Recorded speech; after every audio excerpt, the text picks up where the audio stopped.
नमस्कार दोस्तों, मेरा नाम है रमचम और आप देख रहे हैं वायरल न्यूज 24। सुप्रीम कोर्ट के जज अशोक भूषण ने एक ऐतिहासिक फैसला दिया और अपने कार्यकाल को बाय बाय कह दिया है। वो रिटायर हो चुके हैं अपने इस पद से। आइए आपको बता देते हैं क्या है पूरा मामला। सुप्रीम कोर्ट में 4 साल तक सेवाएं देने के बाद सबसे विनम्र और मानवीय जज कहने जाने वाले न्यायमूर्ति अशोक भूषण ने 4 जुलाई को सेवानिवृत्त हो जाएंगे। शीर्ष अदालत में कई ऐतिहासिक फैसलों में शामिल रहे न्यायमूर्ति भूषण जाते जाते एक और ऐतिहासिक फैसला जो है वो देकर गए हैं।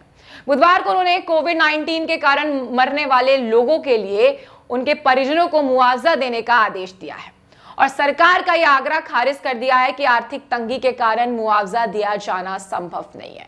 आपको बता दें कि कुछ टाइम पहले ही सुप्रीम कोर्ट में हलफनामा दिया था सरकार ने, केंद्र सरकार ने, कि हमारे पास पैसे नहीं है कोरोना मृतकों के परिजनों के लिए देने के लिए, क्योंकि एसडीआरएफ का जो पैसा है वो खत्म हो जाएगा। लेकिन हमने उसी वीडियो में आपको बताया था कि 4-4 लाख रुपए देने के लिए नहीं है क्योंकि एसडीआरएफ का पैसा खत्म हो जाएगा। लेकिन फ्रंट पेज पे थैंक यू मोदी जी लिखने के लिए, विज्ञापन देने के लिए मोदी सरकार के पास बहुत पैसा है।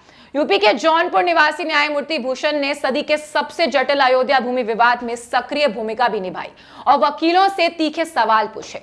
इस दौरान उनके साथ कुछ वकीलों ने कटाक्ष के साथ व्यवहार किया, लेकिन उन्होंने संयम से मुस्कुरा कर उनकी दलीलें सुनी। अयोध्या फैसले के आखिर में एक एजेंडा आया था। इस पर किसी जज का नाम नहीं था, लेकिन जो सवाल न्यायमूर्ति भूषण सुनवाई के दौरान पूछते थे, लगभग उन्हीं सवालों का जवाब उस एजेंडे में था, जिससे माना जाता है कि वो न्यायमूर्ति भूषण जी ने ही लिखा था। बुधवार को उन्हें न्यायाधीशों और कर्मचारियों ने विदाई दी। इस दौरान वह भावुक हो गए। कर्मचारी के लोगों से विदा लेते हुए कर्मचारी के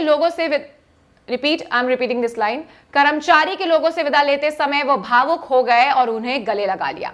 एक न्यायाधीश द्वारा यह किया जाने वाला बहुत आश्चर्य की बात है कि क्योंकि उच्चतम न्यायालय में न्यायाधीशों के सामने बिना कार्य के कर्मचारी खड़ा भी नहीं हो सकता।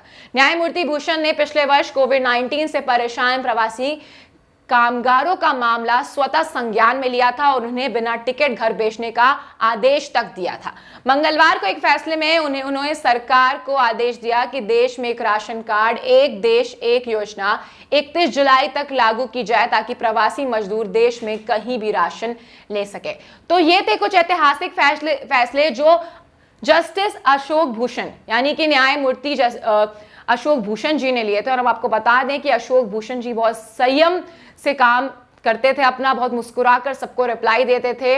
उनका यही व्यक्तित्व जो था वो सबको बहुत पसंद था और अब वो ऐतिहासिक फैसला लेकर गए हैं जो कि बीजेपी सरकार और केंद्र सरकार के मुंह पर एक तमाचा है। यानी कि कोई भी आपका जो डायलॉग कह लो या फिर आपकी कोई भी एक्सक्यूजेस नहीं चलेंगे, कोई भी दलील आपकी नहीं चलेगी। आपको कोरोना मृतकों के परिजनों का जो पैसा है उन तक पहुंचाना ही पड़ेगा। ये कहा है जस्टिस अशोक भूषण ने, जो कि जज रह चुके हैं और अब वो रिटायर हो चुके हैं अपने इस पद से। बाकी खबरों के लिए बने रहें वायरल न्यूज 24 के साथ। हमारे इस चैनल को सब्सक्राइब करना ना भूलें और इस वीडियो को कमेंट, लाइक, शेयर जरूर करें। धन्यवाद।